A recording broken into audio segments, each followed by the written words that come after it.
Hey everyone, welcome back. My name is Etienne Nichols. I'm the host of today's episode, and today with me is Shawnnah Monterrey. Am I saying your last name correctly? That is correct. You didn't roll Yes. your R's, but I'm not going to make you do that. Okay. Oh, yeah. That's one thing that I really struggle with. My mom tried to teach me the different languages with my name like Etienne. But anyway, great to have you on the show from BeanStock Ventures. I'll just go ahead and let you introduce yourself a little bit and what you do. Sure. Shawnnah Monterrey, a CEO of BeanStock Ventures, about 20 years plus experience in software medical device development, right? So I've been there in the very beginning, doing instrument software, and then having experience with clearing AI device in the early 2000s. And so we have quite a bit of expertise and understanding the regulation, the origin of everything, the importance of it as well. Very cool. And also, I'll just throw in one other thing that Shawnnah, I really appreciate your flexibility in so many different things. She did a webinar for us a while back. I don't know, this is maybe a year ago. And I had a seed of an idea in my head. I wanted to do an Ask Me Anything session. And right before the webinar started, I said, Shawnnah, would you be willing to do this? She's like, I think so. And so the very following week, I think it was, we did an AMA, an Ask Me Anything session on her webinar topic. And so you were the first of that group, and I really appreciate your flexibility. So glad to have you on the podcast today. So what we want to talk about, though, is the 3P510k. And this is something that I really was kind of excited when this popped up, because I've very only seen this, I don't know, peripherally, third-party review 510k, but maybe I'll let you just explain what it is and why we even want to be talking about this today. Sure. So it's amazing to know that it's been around since the 90s. And it's an amazing program, but highly underutilized, unfortunately. So basically what it is that FDA credits third-party reviewers to help with their backlog. If they identify 510Ks, the more known 510Ks, lower risk. And then with the accredited persons, you can go through them directly as opposed to going through the FDA. So we get trained, right? We have special qualifications that we have to be certified with, and then we have to recertify every 3 years. The intent of the program really is to fast track, right? To provide an alternate pathway so that you don't get stuck into the 510K queue, and to kind of offload FDA's plate so FDA can focus on the more critical devices. That's a great rundown. I appreciate you throwing that, just explaining that. So on the FDA website, I have it pulled up on my computer. The 510k third-party review program kind of gives an overview of how this works. And just like you said, and I want you to kind of fill in the gaps of my knowledge too, because it's interesting that they have a little timeline, infographic. I mean, a mini infographic, I guess. So you send that 510k to that third-party organization. They actually review it, tell the FDA what they think the FDA should do, and then the FDA goes back to that third-party reviewer, and it comes back to the actual submitter. So is this more efficient than going straight to the FDA, or what are the benefits of doing going this pathway? The benefits is that many of the third-party review organizations will guarantee a review date, right? And Ah, lock in your date of when you're going to submit, and then guarantee turnaround time. The caveat is depending on how well your submission is done, that's going to determine the performance and the timeline. And that's true with just submitting directly to the FDA, right? So the better your submission and the more responsive the company is, the faster you'll get it through and approved by addressing FDA's questions or third-party reviews question. The thing that's unique about it is that because the company can kind of guarantee the timeline, we know what our queue is. We have a really small queue compared to the FDA. And we have subject matter expertise lined up, is that FDA, once we give our response to the FDA, they guarantee us 30 days. And okay. that's a guarantee that they hold by. And we've done submissions before, and they've held to that date. And so you're getting a guaranteed timeline from the FDA of 30 days. Okay, so you as that third-party reviewer, you give a timeline when you'll be done, and then the FDA is 30 days after that. Yes. Yeah. Wow. Okay. Yeah, that does seem like a huge advantage. And so just looking at the database of third-party review organizations, there are 9 companies, and so you are one of 9 companies. Is that correct? Correct. Okay. Huh. So why would you say, you said it's underutilized? Why do you think that is? I think marketing. Okay. I think raising awareness is important. People just don't know it exists.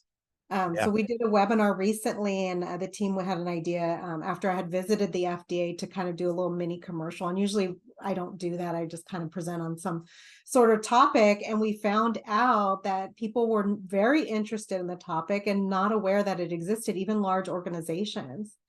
And I'm finding the more inquiries we get, the most inquiries we get is actually from startups. And I think because startups are trying to figure out, they're digging in themselves and they're trying to figure out what's most cost effective for them. And I think they kind of hear from word of mouth with their peers. But from, larger organizations, I think they're used to the standard flow of submission. Right. And so they generally have everything, they're trained, they know what's changed. But this, like I mentioned, this program's been around for quite a long time and people just don't know about it. We did approach FDA and had a conversation with them recently, actually, a couple months ago. We went on site, all the third-party reviewers got an invitation to attend a workshop. And most of us were there. And the main concern was getting more third-party applicants. Mm, And the feedback from FDA is a marketing issue, and FDA is not going to market, right? sure. Yeah, So that makes sense. it's, Okay. so it's the gap. That's basically what they're perceiving is the gap. We're going to find out. We're spending a lot of time, with this podcast and other activities that we're doing, partnering with third-party reviews to kind of get the word out. So we'll see if that's actually the case. Yeah, that's great. So when I looked at the 510k or the 3P510k program on the FDA website, there are some exceptions. So it's not just for any 510k. Is that accurate? Can you walk me through some of the exceptions and the reasoning behind some of that? Sure. So out of all the product codes eligible for a 510k, about 50% are allocated to the third-party review program. Okay.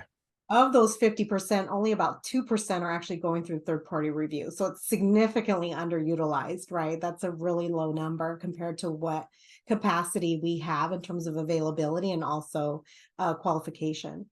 The idea is when FDA does the allocation, they review the list periodically, right? So they do update the list. They haven't made an update for about a year, at least that's my understanding. But when they make the update, they do it based on product risk. Right. So products that are more standard, known, et cetera, like let's say maybe an endoscope or EKG recorder, things like that, that they deem low risk, they would then allocate to the program because it's known. There's a known pathway. There's a lot of predicates, a lot of examples. So the review process and showing substantial equivalency is pretty straightforward. When we get an application in, though, we do consult with the FDA, even if it's part of the list, to consult with them to see if there's any specialties or any nuances that need to be considered that may make the submission a little bit trickier. Okay. So, okay, that makes sense. That, and you actually kind of touched on something that I'm curious about. You said you actually do consult with the FDA when you have one that maybe it's outside the realm. So how does this look from a submitter standpoint? If I want to submit directly to the FDA, I think my reasoning might be, well, I want to have a Q sub. I want to be able to talk to the FDA one-on-one. Are there advantages or disadvantages to that? How does that work with this program?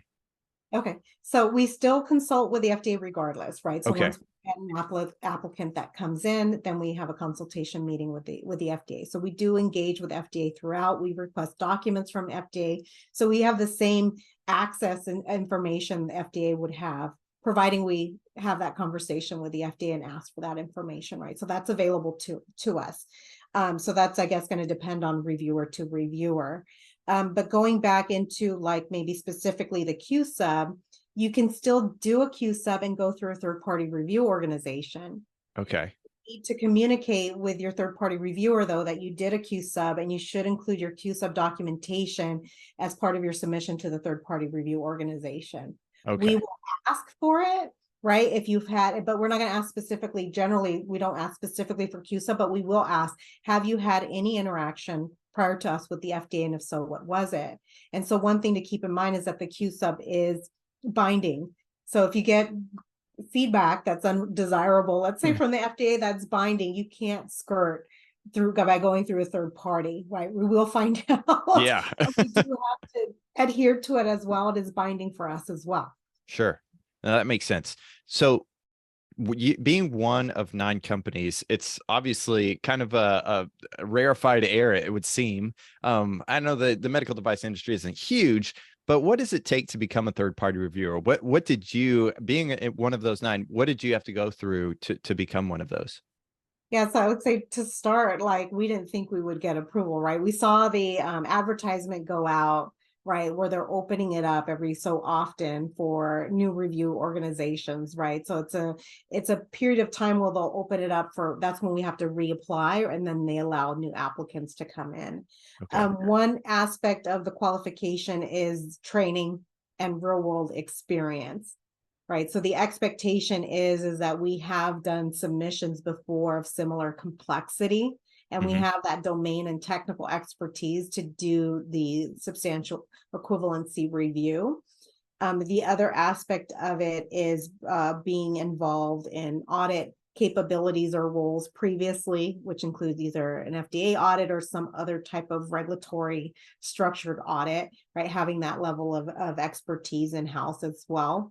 And then being able to discern what we know and what we don't know when we have to actually extend a hand out either to the FDA to ask very specific questions or to provide very specific input into what we're recommending and why, to get feedback from the FDA, like knowing when to do that, and also knowing when to source other subject matter expertise. So Okay. I'll give you an example, like when we do the submission, if we don't have expertise in-house, we make sure that we source that. And so for we had a biocompatibility need with one of the submissions. We didn't try to pretend we're experts or on board to it, right? We definitely didn't have the expertise or the skill set. And so we were able to bring in a consultant that actually was part of the authoring team of the actual guidance. And so because we have industry connections and relationships, we are able to tap into very high-end subject matter expertise to really help facilitate the review. Okay. There's also a guidance document on the 3P510k. I don't know if they call it that per se in the guidance, third-party review for the 510k program. What are is this something that you recommend a company would look at before submitting to an organization such as yours, or is this something more along the lines for the actual organizations that are doing the review? It's for the review Yeah. organization. I mean, if someone wants to understand how the process works or to qualify, that's fine, but it kind of defeats the purpose because we've already been accredited through the FDA. Sure. Right. So it's assuming maybe the FDA, you're not trusting what they actually did as part of the accreditation. Right. So those are the requirements to be accredited. We do have to get training, and we do get audited.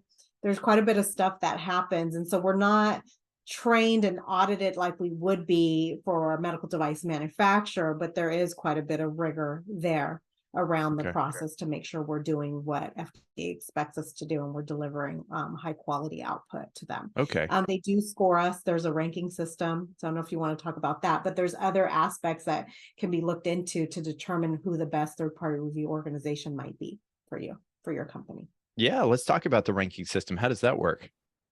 So it's a grading system, but they only start grading once you have done, I believe, 5 or more. And so Okay. if you look us up, you won't be able to see our grade, but our grade for our submission was A+.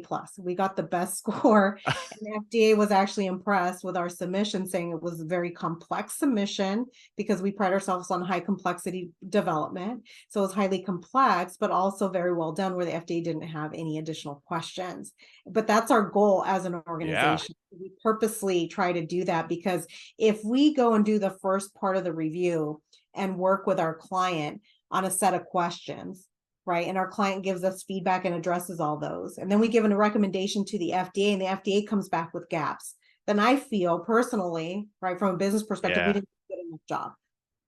And so how do we do a better job so that we can minimize the back and forth with the FDA, so that 30-day clock is legitimately a 30-day clock? I love that idea, because it's almost as if you already have gotten into the mind of the FDA. You are I mean, you're representing the FDA to a certain extent, and you can have that back and forth with the company, and the company is not necessarily going to be as intimidated, especially if it's their first time. I think that's a really fantastic program. I mean, that's really cool. Do you anticipate? Well, let me see how to phrase this question. When you make that recommendation to the FDA, you got an A+, and so I think that's fantastic. I just seeing you work, I'm not surprised. Are other companies?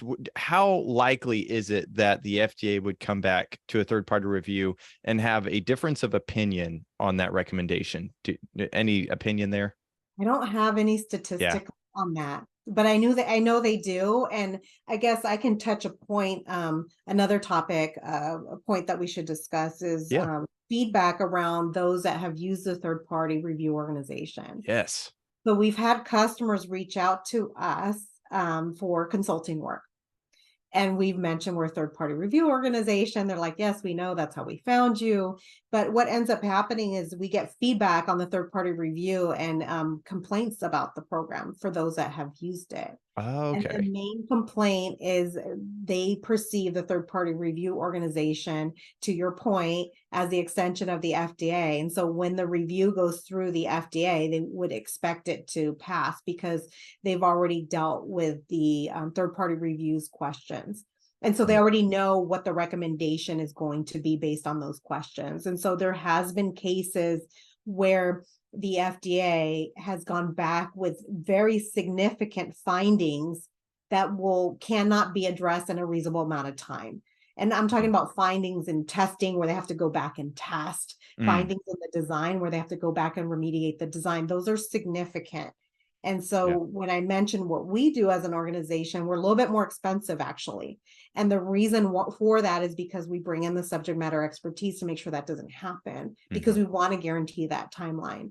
And so if you spend more upfront with someone like us, right? And again, you can qualify the other third party review organizations. They're all very different in terms of how they actually handle the reviews.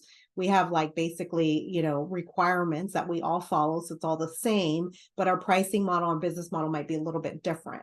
And so our pricing's a little bit more, and it's not significantly more. It's about 10K more. But we do pride ourselves in bringing in that subject matter expertise because we don't want to provide a recommendation on something where there's ambiguity. Okay. Now, when that let's say, and maybe not your organization, but another third party, whoever it may be, makes that recommendation, the FDA comes back with those significant findings, like you said, is there opportunity for the third party review organization to push back some and have some discussion to mitigate some of that testing that may have to occur? Or what are your There's thoughts there? no pushback, but there's clarification. So let's say I provided a submission to the FDA, a recommendation to the FDA. And I said, you Yeah. know what, based on this, they've proved substantial equivalency. We recommend that they get approval, right? And let's Okay. say FDA comes back and said, that's great, but their usability is missing A, B, C, and D, and there's a risk here, and they didn't appropriately mitigate this potential design flaw in their cyber submission. Ah, As a third party review organization, I can go and look at the submission and clarify with the FDA to say, yes, they did, and here's why. okay. Right. But I can't necessarily argue with the FDA and say I don't agree unless I'm able to prove, right? To say, no, I don't think they need validation or usability testing, Sure. or yeah, they don't need to address this risk and with cyber, right? Unless I'm able to justify it just like the organization would. Okay. Right. And so based on our knowledge of the review, if there's a gap because we didn't communicate well from the client, from our review to the FDA, we can bridge that and provide clarification and justification. Hmm. Right. But if it's something that we missed, like, and Yeah. we can't justify it, then it has to go back to the client. Okay. And you mentioned that each company, maybe they're a little bit more specialized than the others for one specific thing. I'm just looking at the current list of FDA recognized 510k third party review organizations, the 9 that are there. You can click on each one, and what is that showing me? So I can see anesthesiology, clinical chemistry. Are these the things that your organization is like specializes in and is approved for or recommended for, or what? Tell me about that. So when we go through our accreditation process, we have to identify the product codes that we want to be able to clear. And so that requires a certain level of domain technical expertise, right? Clinical expertise, et cetera. Okay. And so from that perspective, if you go and click on a company, those are the device codes that they're able to clear. Okay. So if it's not on the list, then they're not qualified to do that. And that doesn't mean they can't be qualified or they're ineligible. They just didn't apply for that particular product code. And Yeah. so if you start seeing a trend, you'll see there's the companies that have a lot of PP&E type of product codes or like really simple surgical devices.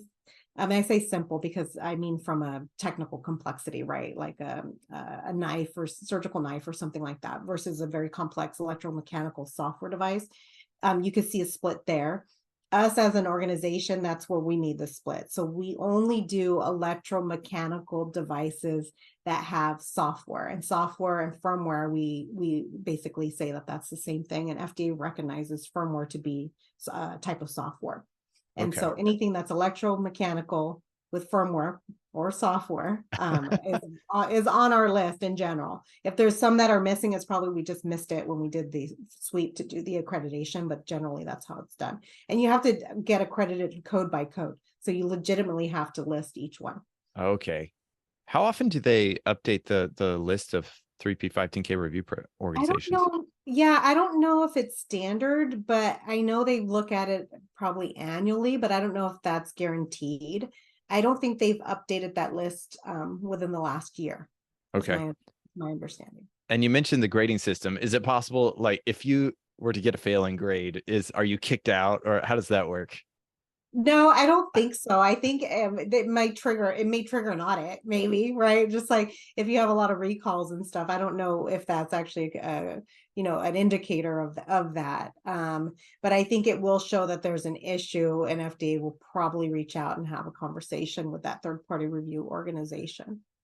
Yeah. Right? Because Okay. defeating the purpose of the program.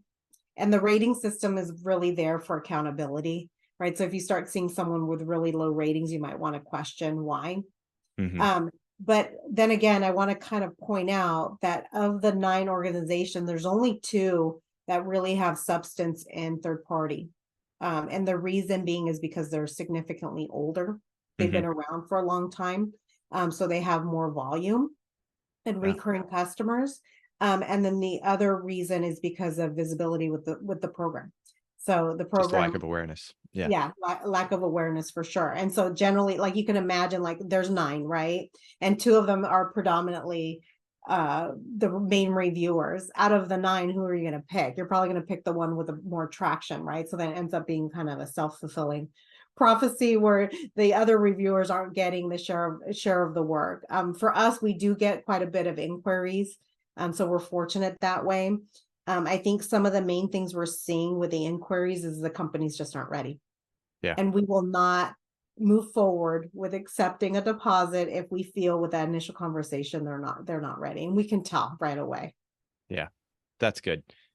Any other pros and cons to this program, or things that people should really be aware of? I'm curious if it might go back just to a typical 510k submission, and the recommendations you would have for any company, because essentially you're submitting a 510k. But I guess the question I would have is, are there any best practices or common pitfalls you see companies getting into when they when they go to pursue this program?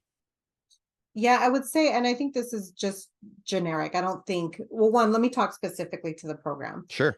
Specific to the program, I think it's just vetting the third party review organizations, and then just knowing that in terms of price and process, they're going to be very similar. But I think really when you vet your review organization, you want to assess their domain expertise around your product.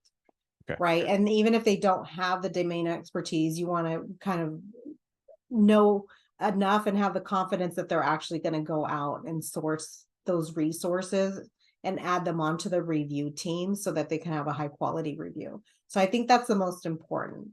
Availability is, important. Cost might be a factor, but as I mentioned, I think the cost is so in the noise that if that's the factor, like I think those review organizations better be tied, right? And the reason why I say that is because you want to pick the best review organization for your submission. Sure. Right. And if you're doing it solely on price, you're not really looking at the impact to your business, right? And the value one review organization would provide to the other, right? If they're vanilla and you see them as both being the same, then yeah, just flip a coin and right, or go based on cost or whatnot. But they're pretty comparable in terms of pricing. Right. And so one thing we do see is that people coming to us, they're kind of not serious and shopping around. And so we know that now because we talk to each other. And so we're just going to kind of move on. So if we kind of anticipate that you're not being very serious and you're shopping around and not ready, then you may not get the quality time that you need from us or our attention. So that's something to kind of keep in mind. The other thing, and this is just true with any submission, is just being ready. Right. There is a guidance document on what's required for the submission. Right. Yeah. If you don't understand what's required, it's too early to talk to a third party review organization. When you're talking to a third party review organization from a third party lens, we're not consultants. Right. It's just like talking to the FDA. So we're just going to point you to the guidance. Right. We're not going to give you advice. Although most of us do provide consultancy, which is a bonus when you're looking at the third-party review program, we're not going to be providing you any guidance there. And so it's really important to make sure that you have the right partner, even if it's a third-party review organization that provides consultancy, you have the right regulatory partner. And so a lot of companies try to, specifically startups, right? I'm referring mostly to startups, but they try to do the submission on their own. And they'll fail miserably. They'll read the guidance. They'll think they understand it. They'll do the submission on their own. They'll pay the fee, and then they won't be able to respond to the questions because the gaps are so huge. Yeah. And so it's really important to have someone cross-review your submission if you don't have an expert cross-reviewing your submission as part of your team prior to submission. That will increase your chances of success because they know what to look for. And so what you want to do is you want to minimize the back and forth between yourself, the review organization, and or the FDA, because you're just killing time. And so you really want to put your best foot forward. It's not a pathway to get a first pass and use it as a filtering process. And we've gotten feedback before. They're like, oh, we can pay you and you'll do the first review and then we'll know what our gaps are and then we'll go to the FDA. And once we hear that, we're like, no, that's not the intent of the program. If you're not ready, we can do an audit, right, as a separate service, but if you're not ready, don't use us as a filter. It's not a good idea. Yeah, I think that's an important distinction to make. I appreciate you making that distinction that you're not in this instance, you're not operating as a consultant, but a third-party organization may offer that service as well. So that's handy to know. And I can see that being a huge advantage if you utilize it that way, but knowing what you're there for is important. Okay. Man, I had another question. I just lost it. So that makes sense. What about, you mentioned startups and doing it for the first time. Is this beneficial to a regulatory expert who maybe they've got a few submissions under their belt, and then they're in a large organization, maybe a mid-level company? How should they be looking at this program? I would see it as a kind of a partnership. Right. So looking at a third-party review organization that has your domain and leveraging them as a partner, right, to help you with your business, to provide a quicker pathway to submission. And so these organizations generally know how to do a submission. Generally, I mean, to not get back questions is unusual, right? So even if you're awesome at what you do, like the reviewer is going to find things, there are going to be gaps there. You're not going to be sure what lens they're looking at it from, right? Because everyone has a different like angle or like specialty or expertise that they're going to tend to dig down on. And so generally you're going to get responses back, right, for clarity. And then when that happens, that's fine. That's just normal part of the process. But I would say for a large organization, it really saves time, and time to market's really important, right? And so you see these timelines, especially with large organizations, they understand the FDA timeline. Yeah. Right. With a startup, they'll look at the FDA website and be like, oh, it's 180 days or whatever it's being claimed, and assume that's the case, right? But it's not the case. And so when you're building out a large program and you're doing a launch, whether a big organization does a US launch first or EU, we used to do EU launches first and then US, and now there's a switch because of EU MDR. When that's being done, they're estimating 6 to 9 months of the regulatory part of the process. And so what that does is actually put stress on the development team, because there's 6 to 9 months of kind of unused time. And if you're strategic enough, you can build in some of the development after the fact while you're getting the approval. But the key thing there is, if you make any design changes, you're going to have to make sure it doesn't impact your substantial equivalency. So a lot of organizations don't like to do that. They want all development 100% complete before the submission. So you have this 6 to 9 months of kind of time that you could have used for R&D. Yeah. And so it gives you more R&D time, basically, if you look at that from that perspective, more R&D time and faster time to market and more predictable time to market. So when I first started hearing about this, my immediate thought was, this seems like a great program for startups, for someone who's never done it for the first time. But that distinction you said, this is not a filter for, just getting a first pass. I almost, now my mind is sort of thinking, okay, now I'm a regulatory expert in a big company and I'm used to submitting to the FDA, but why would I go to the third party review? I'm actually thinking, okay, wait a second, I could go to this third party review and now I have a more concrete deadline or timeline that I can give my project managers, that I can give to upper management. And I can limit that uncertainty. The things that are outside my control, now I have a little bit more certainty around. And that is actually pretty huge. Having been in project management, I was a PMP. I guess I still am. I think I've maintained it. But anyway, that is huge. Controlling the things that are outside your control is pretty powerful. So I can see that being a huge boon. And even knowing that and being able to articulate that to management to get the funds needed to maybe just a slightly additional could be an additional way of getting that access to this third party review program as well. Exactly. Yeah. And the third party review program, like, the cost is comparable to the submission cost of the FDA. You do not pay the fees twice. So one question that we have is, okay, do we pay you and then we go and pay the FDA, right? The MDUFA fees. And no, that's not the case. You pay us instead of paying the FDA, and it's comparable. I think the FDA is maybe 20K right now, and the third party review organizations are anywhere from 20, maybe 18K, depending on the device type, 18K to 35K. Okay. So I think it's comparable. Obviously, if you're a startup and you're pinching pennies, 10K makes a significant difference, but you have to look at it in terms of the value of time to market. And a lot of startups have a dependency on regulatory clearance for fundraising, because a lot of investors deem that as being high risk. They don't want to invest in a company that they don't understand the complexity or the safety impact or the risk from a regulatory perspective. So it's almost like, if you're able to get a product cleared, it provides a sense of assurance from your investors, like, okay, this hurdle has been achieved. It's going to get cleared. I don't have to worry about that uncertainty because it's been cleared. Here, now I can go ahead and make a follow-on investment. And so you have to look at it from both perspectives. One, is this, additional funds or fees that I'm going to pay going to unlock investors faster? Right? If you have pent up investors that express that concern, which they probably will. And then two, is this going to enable me to get to market faster? Right. And for startups, I think, time is money, even for large organizations, but large organizations can weather that storm. Right. If a large organization has a launch that's 6 months late, right, maybe people are not going to get fired and maybe you're still going to get a paycheck, right, assuming that it's not that business critical. But big, large organizations generally have a reasonable buffer. Sure. I've seen products 3 years late and nobody lost their job, and we're still struggling to try to get the product launch on time for like technical complexities and stuff like that. But for a startup, a month could be detrimental, right, because of cash flow. Yeah. And I don't know.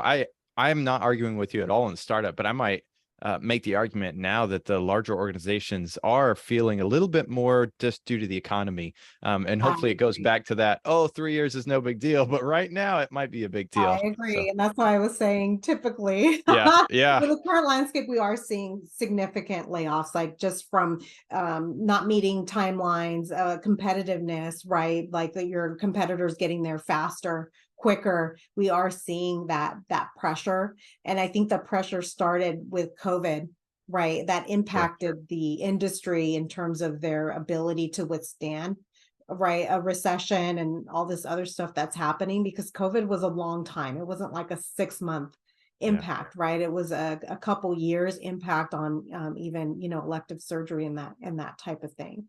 And then the new entrances of digital health is kind of shaking things up.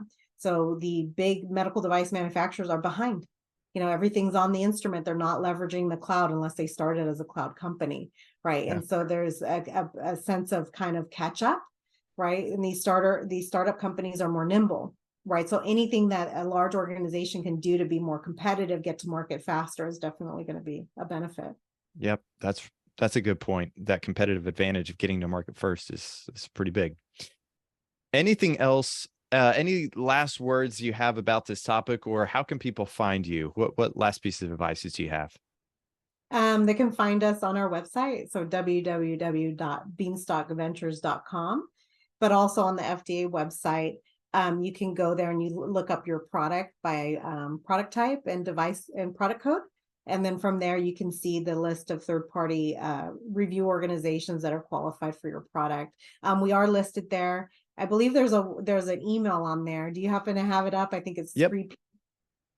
Let's see here. I just did have it up. So an email to there's a list or an email to each one of the different companies, as well as the website, contact name, and phone number.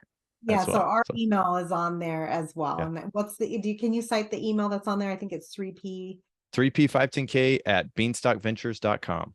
Exactly. So feel free to email us. We usually respond within 24 hours. And so if this is something that's important to you, feel free to reach out. We do, like I said, respond. We meet with every client in person on a call. So if there's any questions you have around the program, we're more than happy to help. Even if you're not ready, that's fine. We will still meet with you, as I mentioned. But in terms of moving forward with the program from that point on, from once you are aware of how the program actually works with us, then it's really about, if you're ready. I mentioned before, if you're not ready, we do provide services to be ready. We'll pre-review, do an audit and assessment, and we can even remediate gaps across the board. We have templates and training as well, specific to software in a medical device and software as a medical device. For those that are in digital health, we do provide templates that'll help satisfy the process. And I know Greenlight also has quality management system and processes as well that also satisfy that. So there's a complementary package that you can get to help you with your submission. Absolutely. We always love working with BeanStock Ventures, and if there's anything we can do to help anyone out, just let us know. Really appreciate you bringing awareness to this topic, and I'm excited to see how this program will grow in the future. It's been around since the 90s, so yeah. but it's in that slow. I can see some maybe exponential growth in the next few years with some good marketing. So we'll do what we can to help. Thank you. Much appreciated. All right. Thank you so much, Shawnnah. We'll let you get back to the rest of your day. And those of you who've been listening to the Global Medical Device Podcast. We will see you all next time. Take care. Thank you.